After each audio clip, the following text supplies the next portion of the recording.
Garrett, when you have a chance, can you send pictures that you took yesterday? There should be the ones with Mario.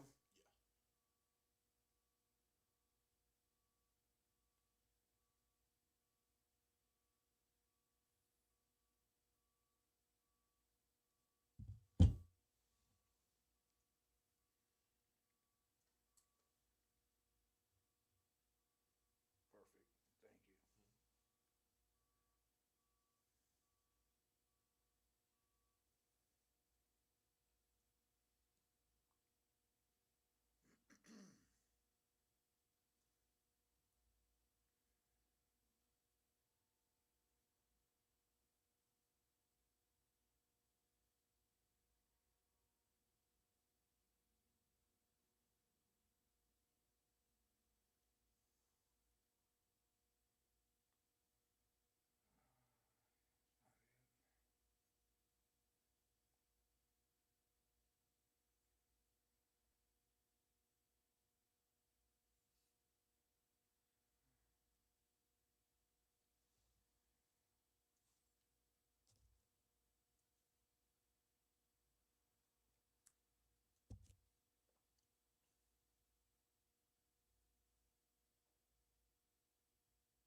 So how are we gonna do Royden? I sent him the link. It should work with our The internet video? connection. Yeah, just Okay. for that one. I didn't want to do like the full big linked one and it mess up. But Right. with Royden, it should work.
Live from the heart of Baylor Bear Country, the most comprehensive pregame coverage. This is Game Day Live, powered by Sikkim 365 and KWTX News 10. And good morning from the Houston Hilton Post Oak, it just outside of course, where the downtown area is, off to afar, and of course NRG Stadium, where Baylor and LSU will play today. Kickoff at 2:30. We'll get into the historical part of the game, what it means. Hear from Dave Aranda. We'll also hear from J.J. Joe, Baylor radio color analyst, and Mike Scarborough, who joined us yesterday. A couple of nuggets from him from TigerBait.com, who covers LSU. What does this game mean? Well, if Baylor wins, it's a 7-game winning streak among the best in the nation. It might be, by the end of the bowl season, the longest in the nation because of some of the other teams who are still a part of the college football playoff, including Arizona State. They play tomorrow against Texas in one of the quarterfinal round games. And LSU and Baylor both have been pretty hot in the transfer portal. LSU rated as high as the top transfer portal team. Baylor is in the mix. We also know other teams in the Big 12, including Texas Tech and a couple of others, have had a good run too. But that's for next year. What about for today? Craig Smoak with me, LSU Baylor. Craig, your thoughts? Yeah, it's been a long time waiting on this game, a long time waiting to get to the end of this season. It's been a fun season for Baylor. It's been a very successful season, but I think whatever happens today is going to kind of leave that lasting taste in your mouth. I think either way you feel great about the direction of the program and great overall about the season, but you could really send folks home happy and over the moon with a win over LSU to get to 9-4, beat an SEC team, beat Dave Aranda's old team. You know, the list goes on and on of the things that can be accomplished today. So just looking to see if they can put this big exclamation point on what has been a successful season either way, but again, could be a lot bigger if they are able to get the job done today. Garrett Ross will have the keys to the game today between Baylor and LSU. That's a little bit down the road. We'll have that too. Oregon right now, as I mentioned, the winning streak's the longest winning streak in the country. They have won 13 consecutive games and have Ohio State on New Year's Day. There's a lot of games today, a bunch tomorrow, and of course then the rest of the college football playoff that will continue for yet another week or two until they get to a championship game. Royden Ogletree, KWTX, of course, Game Day Live is on 365 Sports YouTube and our app, Sikkim 365, and also every pregame show on KWTX. And Royden joins us live. And hello, young man. Haven't seen you in a while. Your thoughts about today and just being game day again? It's been a while. Yeah, it has. It's been nearly a month since they have played, and what better way to kick it off than SEC versus Big 12? This game in the Texas Bowl is always sure to bring fireworks. In fact, the last time that LSU actually played in this Texas Bowl, Kansas State absolutely demolished them, I believe, to the tune of like 42-20. That's not very fair because I think LSU had about 40 players that were only playing at that time.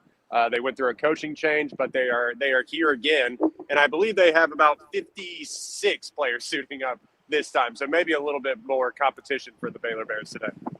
Roy, there is a little bit of talk about just who's playing, who's not, all that, but the Bears appear to be close to full strength. Just what are kind of the vibes you get about this team as they head into what could be as I talked about a second ago, a real big exclamation point on this season. I think we all feel good about the direction no matter what happens today, but man, they could really send this thing on a crazy ascent of momentum if they can get a win.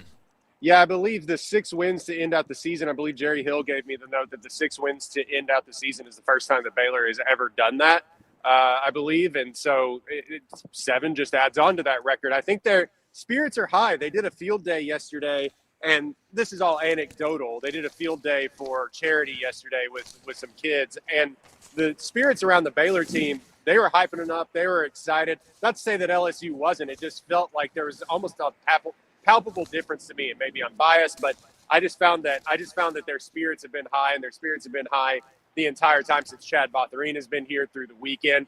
And he was mentioning as well that just by the looks of the team, this is the first time ever that you would ever say that Baylor looks just bigger than LSU does right now. As far as numbers, as far as strength goes, they just look to have more bodies, and that's the first time I could say that's ever happened, maybe in history. Now that's a good note because, as you said, some teams are not full throttle. Some, of course, have had players leave early, opt out, transfer portal, etc.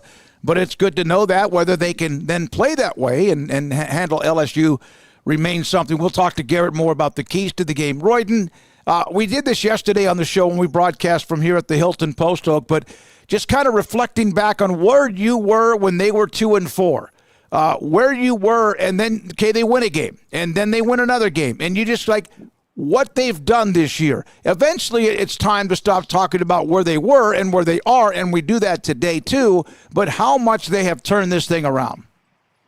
Yeah, after the Iowa State game, I was in Ames, Iowa. Of course, I did the broadcast with y'all pregame, and hopes were high that they could maybe turn it around after, a disappointing loss to Colorado, and they thought that maybe they could turn it around. They go into that game, and look, it wasn't even close, really. I mean, it was close in the first half, but it became a beatdown. They absolutely just throttled Baylor in that game, Iowa State did. But like you said, somehow or some way they bought into what Dave Aranda and this coaching staff was selling, and we have constantly been asking them those questions about what was it that happened, and they keep saying that it started back in January with installs of this new offense and installing play calls on defense, and they bought in back in January. It just took a minute to get it going, and Aranda said as much that sometimes it's not always off the jump. And so it was interesting to hear him say, it's like, sometimes it takes longer than you would want, but it has finally clicked. And I don't know, looking at them now, they just seem to be a completely different team, a completely different energy around that team. Because like I said, when I talked to them after the Iowa State game, it was hard to watch when we were talking to Aranda and company that day. I know it's hard to get into too much X's and O's for a bowl game when you don't even know like who all's playing and really outside of the playoff. I mean, everybody's kind of in a weird spot, but anything in particular you're kind of eyeing or players you're looking at or just anything specific about the game itself today that stands out to you, Royden?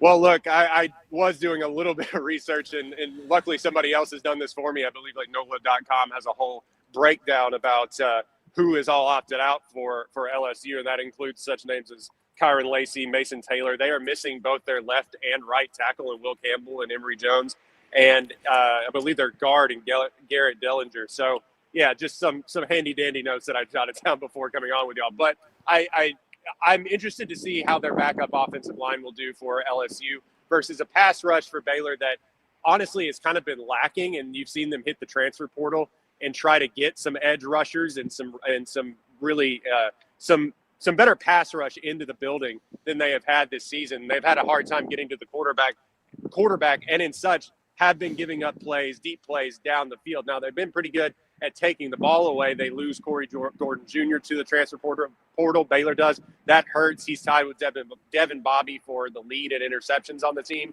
So take away 3 interceptions off the board there. And I'm just looking at what Whit Weeks does for LSU and Brayton Swinson does on that defense.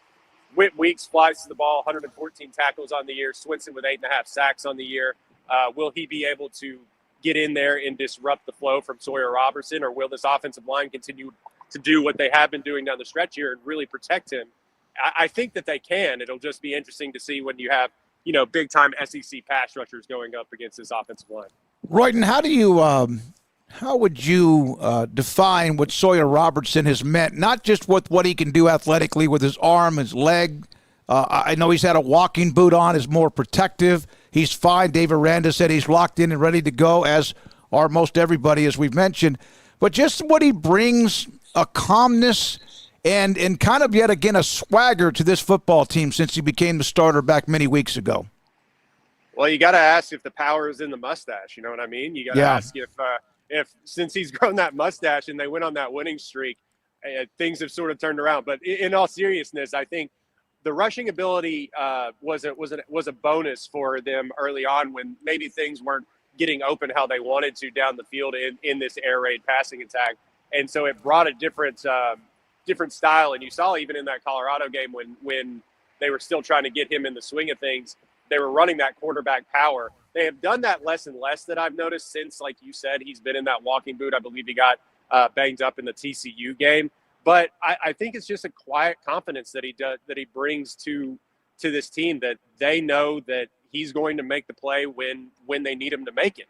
And, over the past couple of years, that wasn't always the case. Some of the throws weren't there, and he's just willing to take the shots down the field that some quarterbacks may not have been willing to take. And he, if he throws an interception, which he's rarely done this year, but if he's throwing an interception, all right, let's go out there and I'm going to throw 3 touchdown passes. It seems to be a just consistency that they were lacking, that they really needed to. And this team has bought in, and he's spreading the ball around and getting it to a bunch of different receivers. And no one receiver has really, maybe Josh Cameron with the 11 touchdown catches, I believe, but no one receiver has really blown up. And I think that it's done well to sort of feed the confidence of everyone on the team. Yeah, no question. And of course, they're working on that with the transfer portal. Found the edge rusher yesterday with Imarion Winston from Oregon. You mentioned they're bringing in incoming pass help as far as get rush the quarterback, put pressure on the quarterback, and maybe that's something that they increase and get better at next year, because that has been at times an issue. All right, man, enjoy your coverage today. Tell everybody when you guys, because it's a 2:30 start, so I don't know what you'll have ready for the 6, but I'm sure something for 10 tonight, but your coverage on KWTX.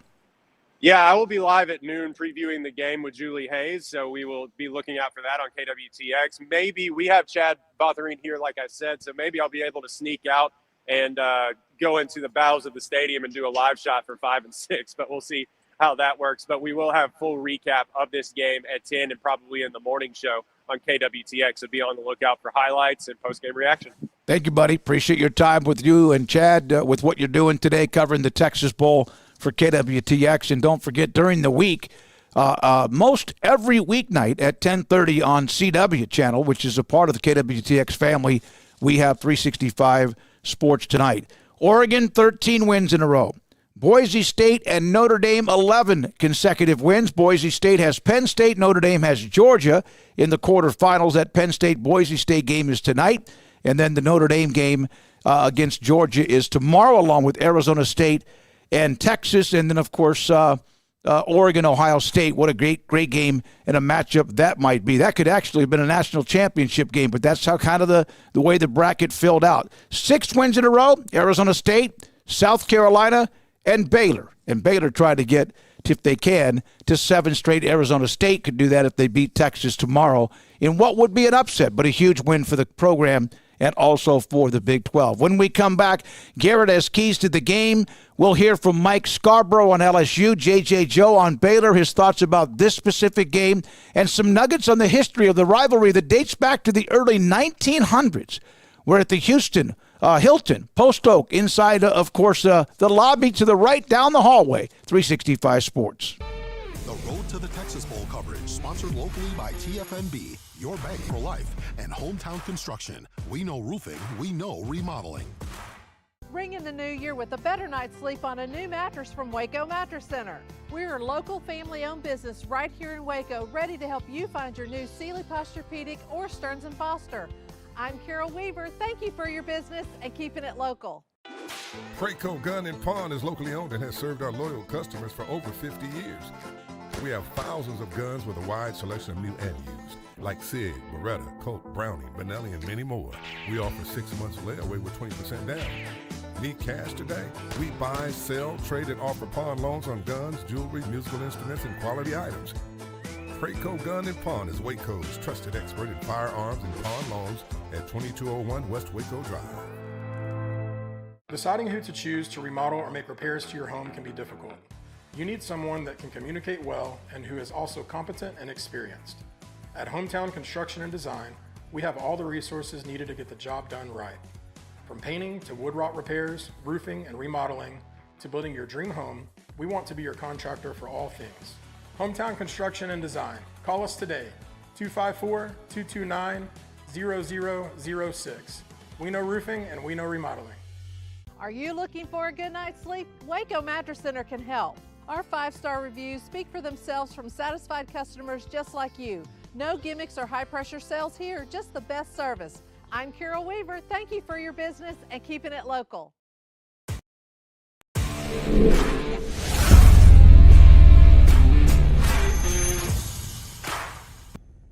Now joined by Mike Scarborough, TigerBait.com. Nobody knows LSU better than he does, and he joins us on 365 Sports.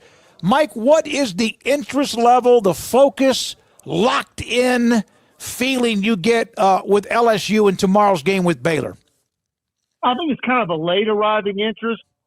I think also what probably plays into the late arriving interest is what LSU honestly has done in the transfer portal the last couple of weeks. I think that's changed the mood and the future outlook of the fan base. And I think now that you're, less than 24 hours away from kickoff, I think there's a lot of new interest. Of course, LSU, sold weeks ago their allotment of tickets, a huge LSU alumni base in the Houston area. And so I think it's going to be a really good game. Two teams that are evenly matched. It could go either way. Mike, you brought up the transfer portal. I know on 3, they're the number 1 ranked team in the transfer rankings right now with 14 guys, including 8 4-stars. Just what's been kind of the recipe that Brian Kelly's cooked up there and just the focus of the portal here early on? It's amazing. I mean, I'll be honest with you. 3 or 4 weeks ago, I was very skeptical. And what they've done has been absolutely amazing. Give major credit to Brian Kelly, his staff, Austin Thomas, the Bayou Traditions Fund. I mean, look, it's all money now. And certainly there was a lot of money that was freed up when Bryce Underwood flipped the prize 5-star quarterback that made a lot of it possible. But they've got just about everything they needed. I'd like to see him get another tight end, another defensive back or two. But there'll be time for that. You still got a spring portal period. But what they've done so far with getting wide receivers and offensive linemen, edge rushers, a really nice punter. Center was a big need on that offensive line. They got a great one there. I've all of a sudden gone from my future outlook of LSU next season from 7-5, 8-4 to thinking 9-3, 10-2 possibly if they stay healthy. Mike, final thing for me. I know there's been a lot of opt-outs, declarations, what have you. So it's not going to be 100% LSU or 100% really anybody during bowl season. But what kind of roster are we looking at, and Tigers team are we looking at head into the game tomorrow? Well, I think. Look, I don't think it's as bad as it was the last time LSU was in the Texas Bowl. No doubt not having the tight end Mason Taylor out there and your 2 tackles. There's a couple of DBs that won't be out there, but LSU fans will argue they're better off without them. Look, C.J. Daniel, Kyron Lacey gone. Going to give some guys some opportunity. Chris Hilton, if he picks up where he left off, Aaron Anderson, to me, was kind of the MVP of the offense. But I think LSU is, Baylor coming off the win streak. I think it's gonna be a close game. Brian Lazar, our senior writer, is predicting LSU by 3. I know Preston Guy, who Garrett's going to do a show with later on, is going to pick LSU to lose tomorrow. And I haven't figured out where I'm at, but I could go either way, to be honest. Mike, would you agree or disagree? And a lot of times it's where you are, and we try to be as open-minded on this, conference pride as anyone, and understand what the SEC has, what they deliver, what they've done when it comes to national championships. But even are you at times annoyed by, but we didn't have all of our players here, when it seemed like nobody has all of their players entering a bowl game if they win or lose? No, the only teams that are holding on to everybody's are playoff teams. If you're not in the playoffs and you're in these secondary bowls, you're going to have lots of opt-outs. That's just how it's going to be. I think overall, though, I think LSU is probably faring a little bit better as far as that regards than they have in previous years. But I think the other part of it, talking about conference pride and what we're seeing in these games, and I think part of the reason why, and I get accused of being negative on LSU a bit, I was at 8-4 to start the season, and after they lost the opener, I was thinking 7-5 could be a real possibility. But I think every fan base from an SEC perspective is recalibrating what their expectations are. Even those teams from the SEC that made the playoffs. Mm-hmm. Nobody is deep anymore.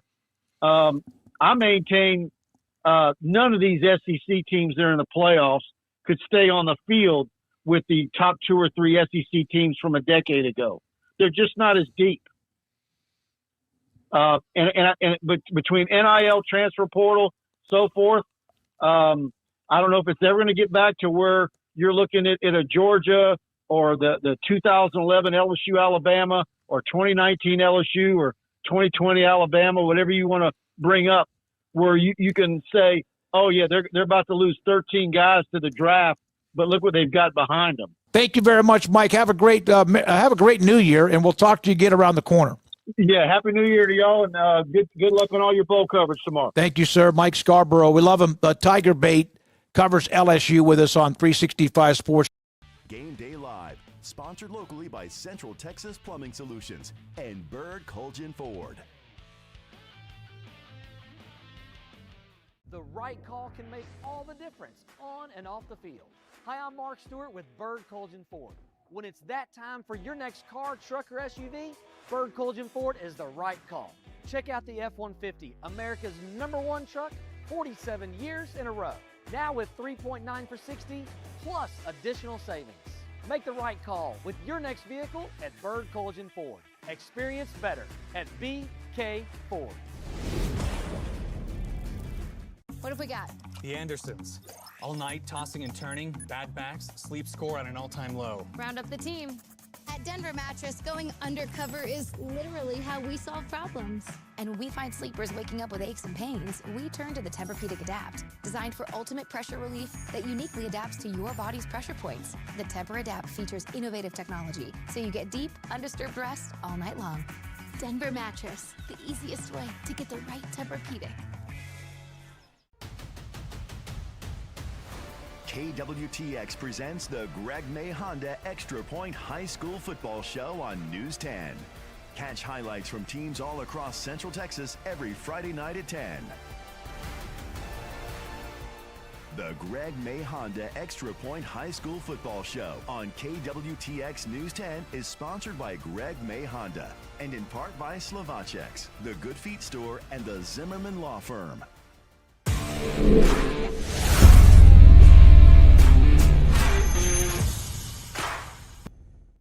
GameDay Live back inside the Hilton Post Oak in Houston, getting ready for the game tonight. This afternoon, 2:30 kick. Kinder's Texas Bowl, Baylor and LSU. They played for the first time back in 1907.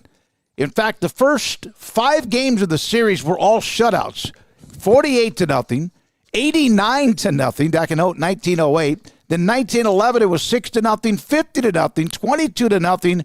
Baylor finally got a win in 1960, 63, and then also back in 1985, LSU leads the series 8-3. The last win for Baylor, Cody Carlson was the MVP, had a couple of touchdowns to John Simpson and also Matt Clark. Garrett Ross, he's an LSU guy, but he covers Baylor with us and, of course, part of 365 Sports. And Garrett, your thoughts about some of the keys to what can happen today for either team to win this game? I think really it starts, if you're looking at Baylor, it starts with use Sawyer Robertson's legs. Now, I know that might be controversial with all the talk of him being in the boot, but I really feel like that was more precautionary. But if you look at LSU's defense all year long, they've really struggled against mobile quarterbacks. Marcel Reed in the game against Texas A&M just completely wiped them off the map. It essentially sent Connor Wigman to the portal, which Houston was able to benefit from that. If you look at the game against South Carolina that LSU squeaked out, it was because Lenora Sellers, their quarterback, got hurt. Prior to that injury, Lenora Sellers was running all over LSU's defense. They had no answer for him. And then all you got to do really is kind of look at the epitome of this is the Alabama game. When Alabama came into Death Valley and Jalen Milroe ran all over LSU, they had no answer for him whatsoever. So I think if Sawyer's able to use his mobility, that could be a key for Baylor to have success. Also, I think the red zone battle is going to be important in this one because both teams have struggled throughout the year in the red zone, but LSU has been really brutal down there. Once they get into the red zone, teams have been able to stop them. They've struggled really consistently all year long, and you have to rely on Damon Ramos to get the kicks, and he's not a guy that you really can bank on being consistent regularly, and that's cost LSU multiple times this year is their offense just stalling out in the red zone, Ramos not coming up with the kicks. So I think if Baylor can get them in that situation and they can win the red zone battle, they have an opportunity to get the win here. And then honestly, like my last thing is just start fast, because I feel like I need to see how Baylor's going to react with the time off. Like, did this hinder all the momentum you built? But I feel like if Baylor can come out and they can get at least a 10-point spot on LSU, I think you really start seeing the Tigers kind of say, okay, let's just worry about next year. And so my thing is Baylor start fast, get up on them, and I think they can cruise to a win. All right, and obviously with the tight end. Yes, and then Lacey also out. The tight end, I would love to have him on my NFL team. Oh yeah, he's one of those guys that looks like he might have an 8 to 12 year career in the NFL. He is, and not only is it Mason Taylor that's gone, but his backup Kamarian Pimpton was really solid, and that was a guy that you were banking to build your future around. Now, luckily, if you're at LSU, you had Trades Green come in, a freshman off the basketball team, and we've seen people play basketball and make that transition and be really good and elite at the tight end position. And I think they're banking on Trades to do that. He can be a problem for Baylor in this game, but you're right. You would like, if you're LSU, you would like to have your full litany of Mason Taylor, Kamarian Pimpton, and Trades Green there available, but you just don't have that. All right, when we come back, we'll get into more of the game. We'll hear from Dave Aranda as well today, and kind of break down some of what else is going on in the Big 12, what has happened, what will happen, what can happen, and even basketball that started the incredible basketball conference that had games last night, including one team that desperately needed a win and got one against the top 25 team, someone that you know if you're a Baylor fan. This is 365 Sports. New year, new you. Good nights, better mornings. Now at Du Bois Furniture, save up to $800 on select Stearns & Foster, Tempur-Pedic, and Sealy adjustable mattress sets. We're ringing in the new year in a big way at Du Bois Furniture. If you need a system repair or replacement, call the good folks at Clark Heating and Air Conditioning. They're family owned and operated since 1999. And offer best of the best installation, maintenance, and customer service. Being Waco's Tempstar Elite dealer, they have the best warranties and financing options. The Clark team is knowledgeable, well-trained, and ready to serve you. Call Clark Heating and Air Conditioning today and see why they're Waco's Tempstar Elite dealer.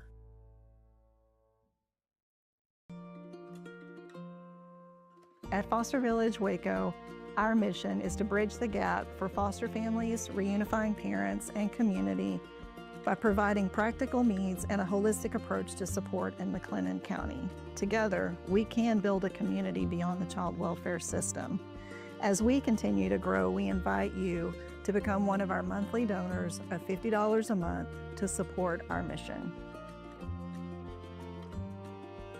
Du Bois Furniture is ringing in the new year in a big way. New year, new rooms. Incredible savings store-wide on living rooms, dining rooms, and bedrooms. 25% off all accessories, plus a discount equal to the sales tax. Now through Monday at Du Bois Furniture.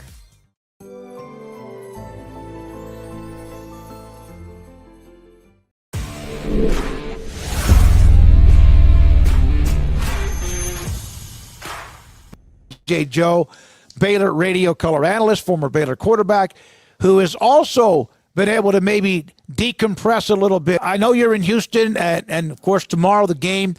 What is this, the matchup? What would a win against LSU, in your opinion, mean to Baylor other than the obvious of a 7-game winning streak to close out the year? Yeah, I think it means a lot. Before I get to the conference stuff, I just think for the team, to finish the season 9-4 after starting 2-4, and continuing to build. Everything's been positive. Recruiting has been positive. Transfer portal news is positive. Some good news today as well. Mm-hmm. So I think you just want to close it right, Smoak. You want to close the season out and then use that as additional fuel going into the offseason, knowing that, hey, man, we're probably a quarter or maybe a couple of different plays from, being in the Big 12 championship game. So I think it means a lot to close out with the dub. JJ, do you have a favorite maybe storyline or position or just something that's really been in a bright spot that you've enjoyed this year that stands out to you? Well, I think for everybody, of course, I'm a quarterback, so the Sawyer finally getting his run, right? He played quite a bit last year. Probably still had some gaps in his game, especially throwing the ball. Came into this season, had Finn in front of him, and he just kind of bided his time. And when he got the opportunity, took advantage of it. I love that storyline. But, I'll tell you, I think the storyline for me is really the coaching staff. You got to give players some kudos as well because they had to go out and execute. But Aranda sticking to his guns and turning this ship after 2-4, to me, and coming out of that off week when I thought they were dead to rights. I thought we were done. I think that's the story. Whatever he did leading up to that and during that off week, and that coaching staff to keep this squad together, man, it says a lot about them, and it says a lot about the players for getting to the other side. I thought, and I don't remember the exact score, but BYU was up 21-0 and 28-7. Yeah. And I wondered at that point and I don't want to use the word quit because that's a harsh word. I don't want anyone telling me that. But I thought they're dead. Like you said, they came back and made that competitive. But, boy, I thought it was over right there. I just wondered if Aranda would coach another couple of weeks. Yeah, I'm with you, Smoke. We had just was that we lost to Colorado, I think, the week before in that last second play and then overtime. Came back to McLean, and then we were looking, like you said, we were looking dead. But I was encouraged because really, if you think about it, Coach Aranda teams, I've never thought, even when we were 3-9, that they laid down on it. I always felt like the players played for him. But I just felt like, that BYU game was a bad one. And then even the next week, I think that's when we went to Iowa State. I just thought, man, it was going to be too much and we weren't going to be able to come back. But they did look dead for a minute there, especially at the BYU game in the first quarter. JJ, it's a bowl game, so who the heck really knows, honestly, and there's opt-outs and NFL declarations and things like that. But when you look at LSU and what you do know about them and what you do expect to see tomorrow, what do you expect and what stands out to you? Well, we had Coach Aranda at the little it wasn't a coaching show. Actually, it was kind of the pre-bowl, the preview. Really the one thing that concerns me, they're going to have talent no matter how many opt-outs. LSU, SEC teams are going to bring athletes. But to me, it's really, Nussmeier. And even though he's going to be missing Kyron Lacey, and I think he's missing one more, I'm not sure if C.J. Daniels going to play. But, he still has Aaron Anderson in the slot, Chris Hilton, the deep threat guy. They're going to pop in a couple guys we probably haven't heard. And they're going to have guys who can play the ball in the air. He's a quick read, quick study, quick processor who's going to know what you're in. And I think that's my concern. We struggled with the ball in the air all year long. We struggled really covering. And this is the kind of team, Brian Kelly is the coach, man. They can score fast and score often, and you just got to find a way to slow them down. Normally, a school like LSU, and I remember asking Aranda this even when they were going that 12-2 year, middle of that when you could tell they were really, really good.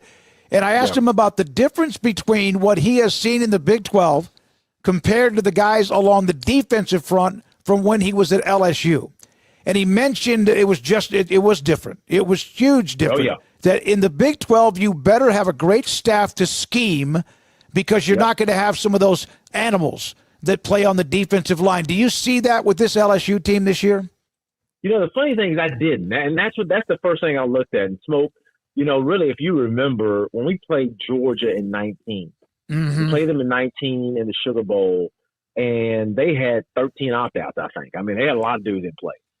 But, dude, they were different. You could tell from the jump that, hey, we were lucky for 21-7 with 13 opt-outs, right? And we had a pretty good, solid team that year, especially defensively. So, and then we played Ole Miss. I thought Ole Miss, we played them, they were good. They weren't Georgia front type good. And this LSU team, they do have some talent up front, but I just don't see on film, at least the games I've seen, that they seemingly are the prior LSU teams where they would bring, what Alabama or what Georgia has up front. They have solid guys. They have guys who can make plays. They got edge guys to come get you. But the difference seems to be, and Smoke, this is just kind of watching video, to me that they lack those guys in the interior, so they bring a lot of pressure and all this kind of stuff to create some disruptive plays. JJ, what have you thought about just the December that this team has had, not only finishing strong, but the recruiting, the new quarterback commit through the portal? I don't know how much you can actually talk about or not, but just kind of learning lessons from a couple of years ago when they won that Big 12 title and just sort of sat on their hands. They are not doing that this time around, it appears. No, man, I'm glad. Hey, you learn, right? Yeah, I mean, that's the one thing about when you go through a rough time and you say, man, we should have, would have, could have. Baylor is doing it. I'm so happy because we seem to pivot and adjust it to this new reality. And I like to see the high school recruiting piece mixed in. That's what I really like about what Coach Aranda is doing. He's still going after high schoolers. He's not advocating high schoolers, and he's also then filling in needs where he needs to. So I like the mix, and I think really the missing puzzle, my man, is just going ahead and beating the LSU team, because I believe that does launch you in the offseason where you feel like, okay, I don't care how many out there have. We beat LSU, a brand name SEC, and next year we ought to be in the conference championship. And that's what you want. You want that in the winter to launch into spring and then on to the summer and into the fall season. You know, with Sawyer back for another year, and what they did get, as Craig mentioned, a commitment from somebody that's at a Power 4 conference. Among what they have that they brought in with commitments at high school, this kind of, in my opinion, is it as deep they've been at the quarterback position since maybe Briles' last year? Yeah, I mean, with the young man, was it White, I think, that's coming, with him coming, I have not seen the young man. I know he was a high recruit, just like Sawyer was. So it really speaks a testament to him, because he knows he's not going to start next year. But, you can tell he's really involved and really aware of the development that this Jake Spavital brings. So I would say, Smoak, you have to think, I would say that would be a good assessment, that since we had, we were sitting on RG3, RG3, Nick Lawrence, Bryce, and Seth and for a period there. And then we had Bryce and Seth, and then we had Stidham come. So I think maybe that Bryce was Stidham there. I don't think Stidham may not have been. No, he eventually was there when Seth Russell was a part of that, and Chris Johnson, I think, too. Yeah. Yeah, you're right. So I would say, Smoak, you're right. Your head's on. I mean, this is probably, with him coming in, the best group we've had since Briles' squad was here. Do you think bowl games matter as much as they used to? You know what? That's funny. I think the CFP, of course, is going to take, everything. But we've had BCS since 2000, where like the top 4 or 2, whatever teams are playing. Now it's a little bit bigger. Right now it's like a 2 or 3 weeks. But I do think for the teams involved and for the coaches and the programs that the bowl games do matter, because number one, it gives you additional practice time. Never get away from the fact that you get 15, 16 extra practices for the guys who don't play a lot. That's huge. It also helps you with recruiting. I think teams know that you're playing in the bowl game. They get to see the guys. They get to go to the bowl game. Now I see guys practicing with teams. And then I think beyond that, it can be a launch. I don't care what anybody says. Like that last game can either help you or hurt you a little bit going into off season. And if you can beat a nice team like LSU going into the off season with all they have coming back, man, that can be a special kind of launch. Like in 2012, we beat the snot out of a UCLA team to launch into the 13th season. Those guys felt they just kind of carried that whole momentum into the 2013 season, and that confidence, and that's what you want to see continue. So I think they do mean a lot. Thank you, J.J. Joe, Baylor radio color analyst, and, of course, played at Baylor at the quarterback position with us on 365 Sports. The Road to the Texas Bowl coverage, sponsored locally by TFNB, your bank for life, and Hometown Construction. We know roofing, we know remodeling. Deciding who to choose to remodel or make repairs to your home can be difficult. You need someone that can communicate well and who is also competent and experienced. At Hometown Construction and Design, we have all the resources needed to get the job done right. From painting to wood rot repairs, roofing and remodeling, to building your dream home, we want to be your contractor for all things. Hometown Construction and Design. Call us today, 254-229-0006. We know roofing and we know remodeling. Preco Gun and Pawn is locally owned and has served our loyal customers for over 50 years. We have thousands of guns with a wide selection of new and used, like Sig, Beretta, Colt, Brownie, Benelli, and many more. We offer 6 months layaway with 20% down. Need cash today? We buy, sell, trade, and offer pawn loans on guns, jewelry, musical instruments, and quality items. Preco Gun and Pawn is Waco's trusted expert in firearms and pawn loans at 2201 West Waco Drive. Hi, I'm Selena from Home Place, where we offer Waco's finest selection of quality flooring. At Home Place, we want to make sure the price fits your budget and the quality allows you to enjoy your floors for years to come. So come see us. Our professional design team will help make the selection process easy and fun. Let's make your home your happy place. For all your flooring needs, visit Home Place Interiors at 523 Lake Air Drive, Waco.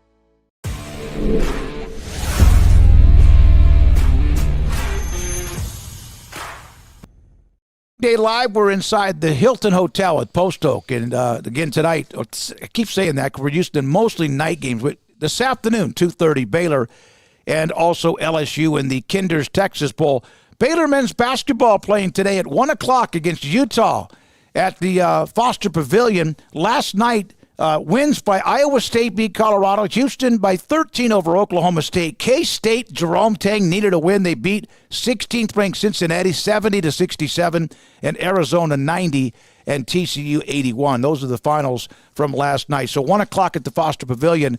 People could watch that game and then some time after that go watch, of course, the game between Baylor and LSU. And speaking of which, Dave Aranda, what a weird kind of an up and down type of career. 2-7, 12-2, 6-7, 3-9, 2-4 now, 8-4, and how much he's grown up as a head coach. Like you've kind of lived up to what you wanted to accomplish, at least this year? I don't know. I mean, I think it's really important that we win this game. I think, to finish what we started, I think is really important. And I think, if there's some momentum going, I think you get that momentum by winning. And that's what we've been able to do, and we've got to be able to continue to do that, in any circumstance. And I think we do that, puts us in a good position for next year to go and win some more. And so we've really worked hard to win. This is going to be a tough game to win, but we need to win this game. How much does it help you that you've gone through bowl prep now? This is your third time as a head coach, but obviously tons as an assistant coach. A lot, yeah. That's big. That's been a big plus. I think that's been more of, hey, let's compare these years. Here's the start date of the game, or here's the date of the game. Here's what we've used in the past. I think there's been a fair amount of that. It makes you feel old when you look at it that way. Where do you, I guess, this may be looking past this game a little bit, but now that you guys have had the season that you've had, where do you want your program to maybe improve, continue to grow, now heading into 2025? I think the more wins you get, the more respect you gain.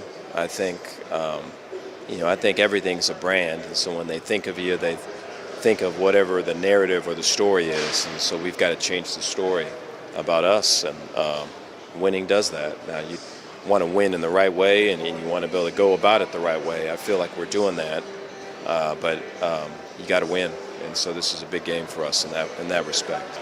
I think the more wins you get, the more respect you gain. I think, I think everything's a brand, and so when they think of you, they think of whatever the narrative or the story is, and so we've got to change the story about us, and winning does that. Now, you want to win in the right way, and you want to be able to go about it the right way. I feel like we're doing that, but you got to win, and so this is a big game for us in that respect. So that's Dave Aranda, and again, what a turnaround this has been with what they've done after the 2-4 start. Greg Smoak with me, David Smoak, Garrett Ross. Also, we have neighbor Ted on the site is here with us out of Dallas, and Reagan and Keith Starr also here inside the Hilton Post Oak, and some others that came by yesterday to kind of watch the show. Craig, when you look at Baylor, what would you say are the one or two things that they still don't do well, which they're trying to address in the portal? What are one or two things that still are not what they need to be? I don't No, I think maybe you'd be better pass defense-wise. I haven't really given a lot of thought to what they're not because we haven't seen them play for a while, and this season's basically all but wrapped up. So I think that's more of a focus of the offseason, but surely the secondary could be a bit better. And I think, maybe more pressure on the quarterback, more chaos in terms of getting into the backfield. I don't know how much of that is by design or just what Aranda is trying to accomplish, but certainly if you're looking for a weak link, I think the secondary has probably been that this year in comparison to most other position groups. So we've seen them try to address that, go get with Tyler Turner and others in the transfer portal so far. So they're reloading on that side of the ball and hopefully improving that unit. And that's an area where, Aranda has some expertise as well. So kind of surprising that would be maybe your quote-unquote weak link, but nothing that's not unfixable. So I'd expect we're going to see, big steps there this offseason. But I think for the most part, they're a pretty, even team in terms of their strengths. I mean, the offense, there's not really a whole lot to poke through. Special teams-wise, they're amongst the best in the entire country. And defensively, I mentioned the secondary. They're going to obviously have some guys leaving their linebacker, particularly Matt Jones, that's going to be a void to replace next year. But D-line-wise, they performed a lot better than I anticipated. And I'm, just very interested to see how they retool and fill some of these holes that the roster will have after tonight's game. Baylor is in their 28th bowl game. They're 14-13 overall. Their first ever bowl game was in 1948. They beat Wake Forest 20-7. Their last bowl game was a disaster to close out the 2022 season when they were beaten in one of the most miserable weather days you could imagine up in Fort Worth, of all things at TCU, at Amon Carter Stadium against Air Force, who, of course, they had a chance to beat earlier in the regular season. So this is their 28th meeting. They have been to bowl games. And this is just off the top of my head. 2010, they broke a decade and a half longer a drought when they went to the Texas Bowl, and they lost here to Illinois. And then they went on that run that every year they were in a bowl game until 2017. That was Matt Rule's first year, 1-11. And then they went back to the Texas Bowl to play Vanderbilt. Then 19 lost to Georgia, and Georgia was that start of what they became, losing in the Sugar Bowl. And then 2-7, no bowl game. Then, of course, that huge win against Ole Miss at the Sugar Bowl in New Orleans, and then the loss to Air Force. So that's kind of been a little bit of just the last almost 15 or so years after a drought of forever where they did not get to a bowl game. I think there was a year or two when they actually had 6 wins, but there weren't as many bowls back then, and they didn't get invited to a bowl game. The Big 12 teams that have already played, the first team that was out of the bat, they played Memphis beat West Virginia 42-37. West Virginia now with Rich Rod as their head coach. And the other games, the BYU domination of Colorado, Iowa State's comeback in a shootout game to beat Miami, which was critical, 42-41. K-State coming back to beat Rutgers because there was a point there in the second half it looked like they were dead to rights. TCU mauled Louisiana 34-3, and then Texas Tech lost to Arkansas 39-26. So those are the games that have been played so far. Arizona State tomorrow will play Texas in the first of the 3 quarterfinal round games on Wednesday, and then Baylor and LSU are playing, of course, today at 2:30. When we come back, we will look at the final thoughts of our thoughts and our opinions and also predictions of the game, Baylor and LSU, here on Game Day Live. Central Texas Plumbing Solution is the team you can count on to go the extra mile and resolve your plumbing problems quickly and thoroughly, getting it done right the first time. So when you need some help before the big game, call Central Texas Plumbing Solutions. At Jeff Hunter Toyota, we don't just sell cars, we build relationships. For more than 30 years, we've proudly served the Waco community, sharing Toyota's commitment to quality and embodying Waco values every step of the way. From our friendly sales team to our expert service technicians, our priority is always you, our valued customer. Shop Jeff Hunter Toyota or go to jeffhuntertoyota.com. Jeff Hunter Toyota, Toyota quality, Waco values. Game Day Live, sponsored locally by Central Texas Plumbing Solutions and Bird Colgin Ford.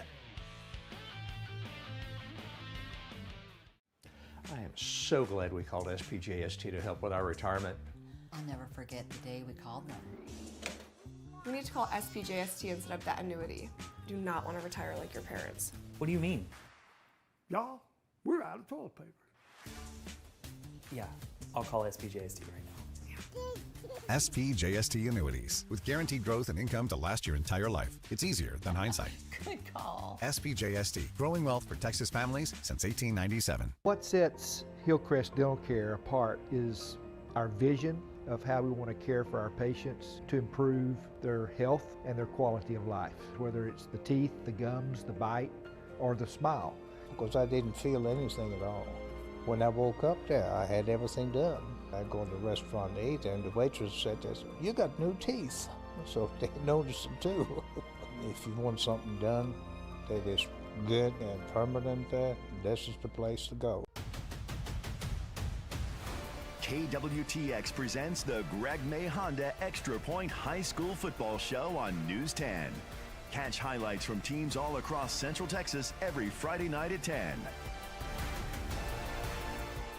The Greg May Honda Extra Point High School Football Show on KWTX News 10 is sponsored by Greg May Honda and in part by Slovacek's, the Good Feet Store, and the Zimmerman Law Firm.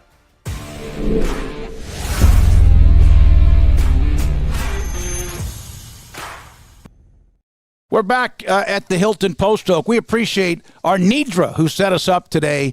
And also was Tino, wasn't that right, Garrett, that helped us with the IT, helped us get here. We were hoping to be more part of the lobby, but it's busy, you can imagine. But it's a really beautiful part of Houston is where we are around the Galleria. Craig Smoak, David Smoak, Garrett Roston. Ted is still with us here. Neighbor Ted, right? Neighbor Ted on the forums is with us.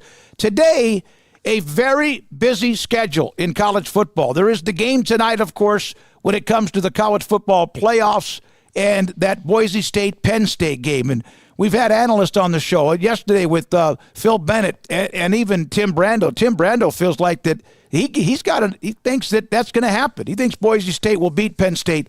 I think Penn State and Notre Dame are teams that are both really good. They don't get a lot of attention, even though they have the alpha dog names.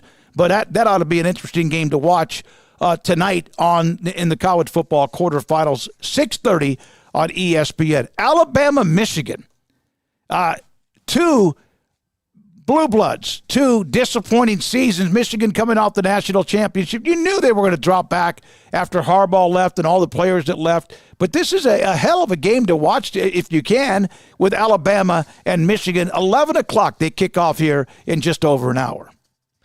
Yeah, that ought to be interesting. Two of the most winning programs of all time, and a team in Michigan who is very fortunate to be in a bowl game after the great successes of a year ago. Be interesting to see what the kind of long-term look there is for Sharon Moore and company. But Alabama coming down from the clouds a little bit in their first year with Kalen DeBoer. So, yeah, it's a much different looking Alabama-Michigan game this year than it has been the past few years, but I'm sure there will still be a great turnout and a lot of intensity in that one, but definitely a step down for both programs in terms of what they've been accustomed to here lately. Garrett, any thoughts about Bama and Michigan? We'll get on to a couple of the games today. I think it's one of these things where this game gets lost, and it's weird to think that you have two blue blood programs who typically, if this game was played, all eyes would be on it. You would have so much build-up for it, and it's kind of just lost in the shuffle, and it's kind of a reflection of where both programs find themselves right now, coming off of really great – well, Alabama's been the standard, but what Michigan was able to do coming off the national championship, it's just weird to see their fall from grace and how this game is just – another game. Yeah, they have over 1,000 wins all time, and Alabama third behind Ohio State, then Texas, Notre Dame, Oklahoma round out the top six. So that's the game that starts off the day. That's a great game to start off college football. And then while that one's still being played, Washington, who played for the national title last year, lost to Michigan. Been a down year for them. Coaching change, DeBoer to Alabama. Louisville. And with Jeff Brom and what they've done, that game starts at 1 o'clock on CBS in the ReliaQuest Bowl.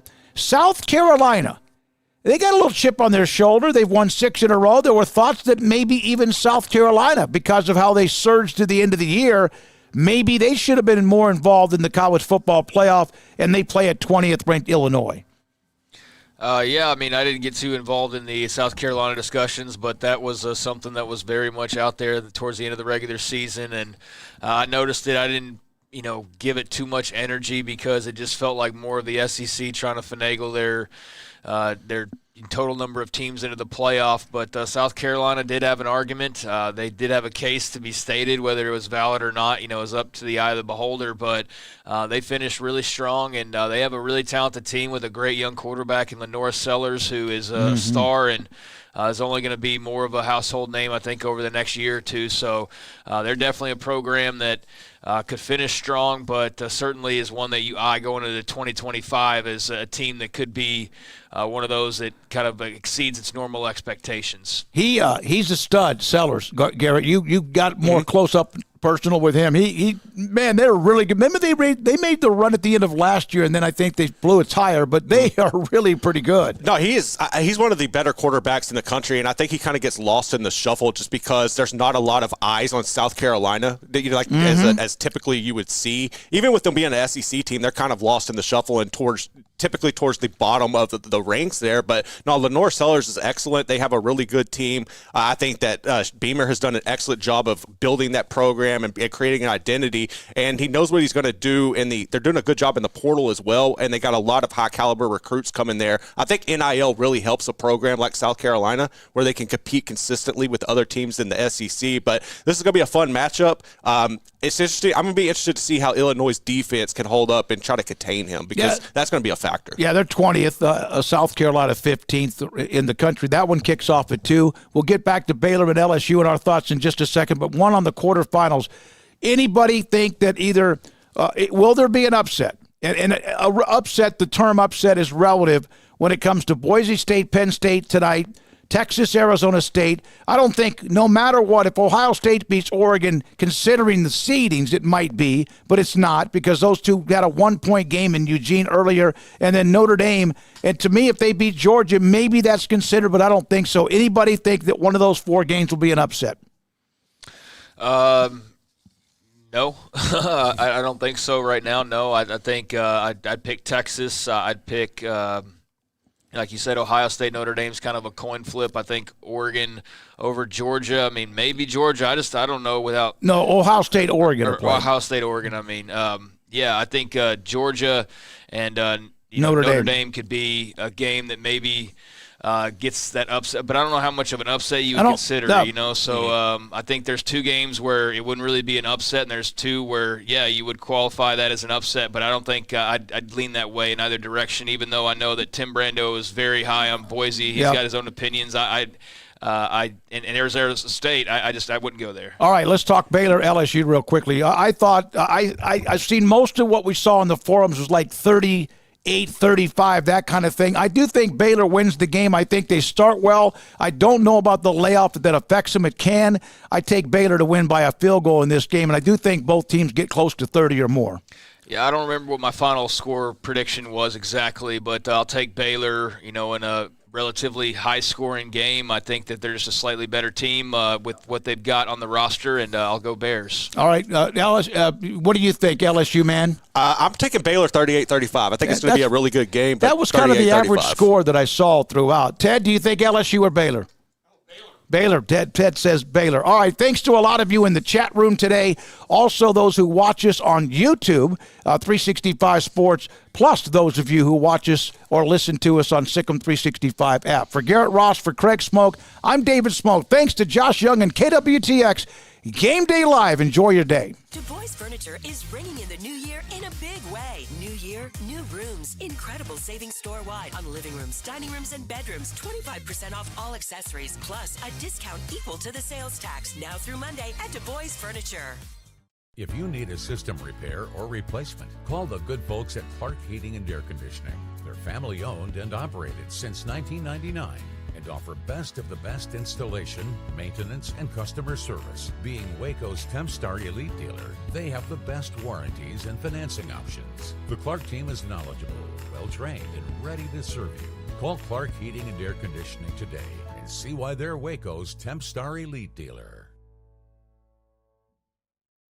Since 1889, TFNB, Your Bank for Life, planted its roots deep within the heart of Central Texas, starting with our very first investment in McGregor. From those humble beginnings, our commitment to our customers has never wavered. Now with 6 locations, we continue to invest and grow just like our community. Today, we're excited to announce our newest location in Woodway. Stop by our new Woodway Hewitt location and meet the team. Let's invest together. TFNB, Your Bank for Life. New year, new you. Good nights, better mornings. Now at Du Bois Furniture, save up to $800 on select Stearns & Foster, Tempur-Pedic, and Sealy adjustable mattress sets. We're ringing in the new year in a big way at Du Bois Furniture. Give yourself the gift of instant updates and download the KWTX must-have apps.